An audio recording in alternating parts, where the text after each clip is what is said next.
Welcome back. Programme में हमारे साथ मौजूद है मोहम्मद जुबैर साहब। गुफ्तगू को आगे बढ़ाते हैं। और अभी आपने जिस तरह से कहा कि अमेंडमेंट है, आप पैरेलल जो है एक आके कॉन्स्टिट्यूशनल कोर्ट जो है वो खड़ी कर देने की बिल्कुल उसके लिए बज़िद है। बिलावल साहब जो है वो ज़मीर की आवाज को जगाने की भरपूर कोशिश करें, लेकिन लाइक यू मेंशन्ड कि अगर पाकिस्तान तहरीक इंसाफ उनके वर्कर्स, उनके कारकुन, उनके रहनुमाओं को जब इन पूरे 1-2 साल के अरसे में जब किसी चीज ने कोई फर्क नहीं उनको पहुंचाया है, कोई चीज उनके लिए तब्दील नहीं हुई है और बकौल उनके कि वो आग का दरिया उबूर करके यहां तक आए हैं, आपको लगता है कि डिफेक्टर्स इनको बेल आउट कर सकते हैं? क्योंकि हुकूमत बज़ाहिर नजर आ रहा है एक टाइट कॉर्नर में है 26वीं आईनी तरमीम को लेकर। वो पता नहीं बिलावल वो उनको याद कर रहे थे एहतशाम ज़मीर को, जो 2002 में जिन्होंने धांधली करवाई थी 2002 के इलेक्शन में। तो वो ज़मीर की आवाज़ है, ये कोई और ज़मीर की आवाज़ है।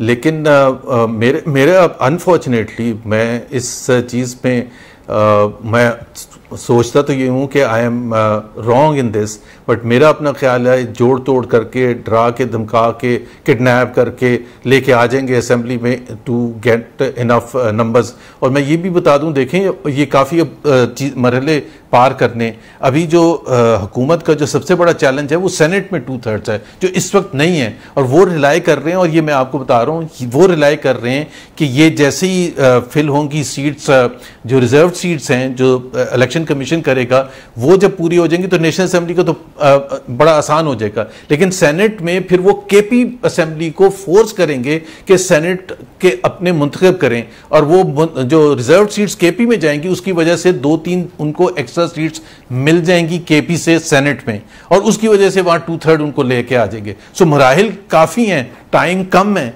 लेकिन आई थिंक पीटीआई की किसी को, क्योंकि पीटीआई क्लेम कर रही है उनके बंदे इंटैक्ट हैं, उनके बंदे इधर उधर नहीं हुए हैं। सो आप ऐसी सूरत में किसी भी तरह से पीटीआई के बंदे डिफेक्ट करते हुए नहीं देख रहे आप?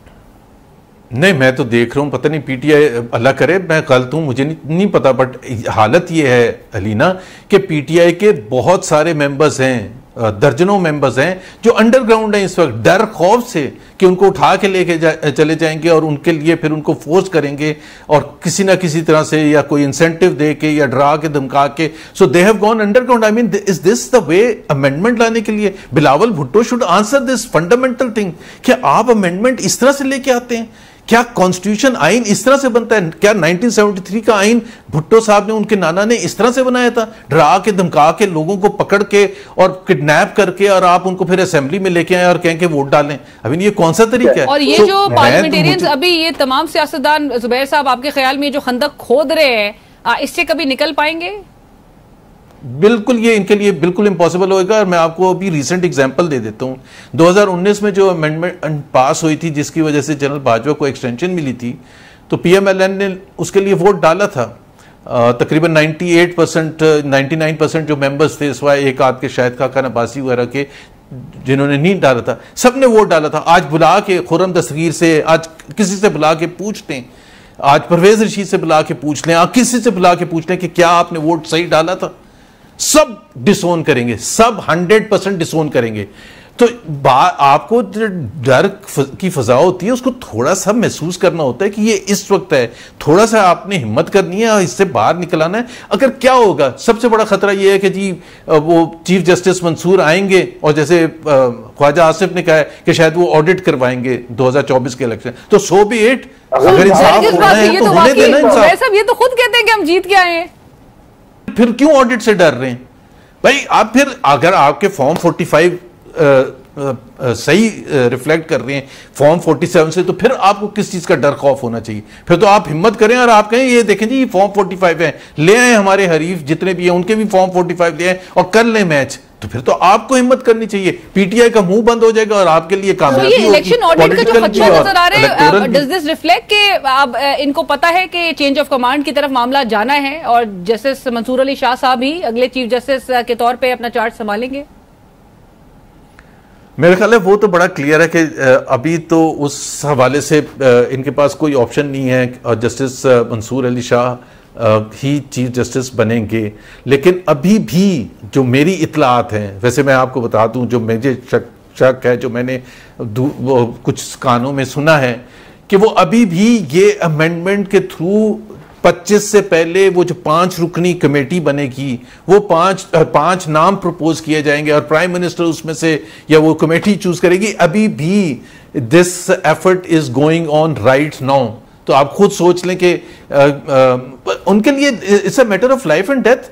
वो अफोर्ड ही नहीं कर सकते कि जी एक जस्टिस मंसूर, मुनीब वगैरह जैसे जजेस आ जाएं और वो आके फिर फैसले देने शुरू करें इंसाफ की बुनियाद पर। मैं ये नहीं कह रहा पीटीआई की डिमांड्स पर, या पीटीआई क्या चाहती है, इंसाफ की बुनियाद पर वो करें। अगर जिस तरह जुबैर साहब इस पूरे सिनेरियो में मौलाना साहब कितने टफ साबित हुए हैं हुकूमत के लिए, और and has he surprised the government with his stance, या आपको लगता है कि आखिरी मोमेंट पे वो बिल्कुल स्विच कर सकते हैं साइड्स?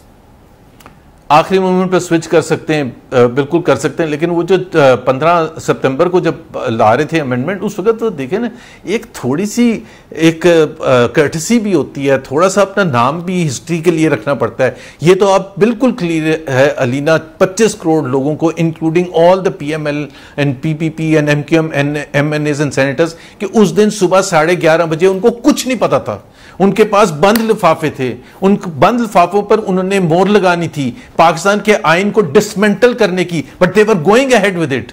सो वो मौलाना साहब ने अपने आप को उधर से तो बचाया, बिकॉज ऑब्वियसली उन्होंने सोचा कि अगर हमने करना भी है तो इस तरीके से क्यों करें, कम से कम ये तो लगे कि जी उन्होंने पूरी भरपूर एफर्ट किया है, चेंजेस करवाने की कोशिश की है और जितना वो कर सकेंगे कर लें। लेकिन एंड में मेरा अपना जाती ख्याल है कि मे बी मौलाना साहब अमेंडमेंट्स की तरफ ही जाएंगे, अमेंडमेंट्स की तरफ ही जाएंगे। पर आखिरी में ब्रीफली सिर्फ ये बता दीजिएगा, ये जो चेमोगोइयां हो रही है जुबैर साहब के, बड़ी लंबी रातें होने जा रही हैं, dark days are head, consequences की बातें की जा रही है, संगीन मामलात की तरफ मामलात जाते हुए दिखाई देने की जो खदशात है उनका इजहार किया जा रहा है। ये लंबी रातें किसके लिए होंगी? और लंबी रातें बहरहाल मौसम तो ये वफाकी दारुल हुकूमत में चेंज हो रहा है, अलबत्ता टेम्परेचर जो है वो वाकई में चेंज हो रहा है, बट ये लंबी रातें आपके ख्याल में किसके लिए कहने?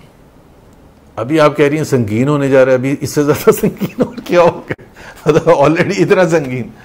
लंबी रातें मेरा ख्याल है मुखालफिन के लिए है ना, जाहिर सी बात है हुकूमत अपने लिए इतनी लंबी रातें करने के लिए बात कर रही है। पैनिक और डेस्परेशन जो नजर आ रही है, आपको वाकई लगता है कि मुखालफिन ही उस एंड पे होंगे? यही सबसे बड़ा सवाल है। अब हम खुल के बात भी नहीं कुछ कर सकते, लेकिन अक्टूबर का महीना है, पाकिस्तान की तारीख में अक्टूबर के महीनों में बहुत कुछ पहले भी हुआ है, 58 में भी हुआ है, 99 में भी हुआ है, तो अल्लाह करे ऐसा कुछ ना हो। लेकिन ये तो क्लियर है कि हम मार धाड़ की तरफ जा रहे हैं और शदीद किस्म की मार धाड़ की तरफ जा रहे हैं, और किसके लिए लंबी रातें होंगी अब ये देखने की बात है। Let's wait and see. Right, thank you so much Zubair साहब, बहुत शुक्रिया आपके वक्त का। प्रोग्राम में वक्त हुआ एक ब्रेक का, ब्रेक के बाद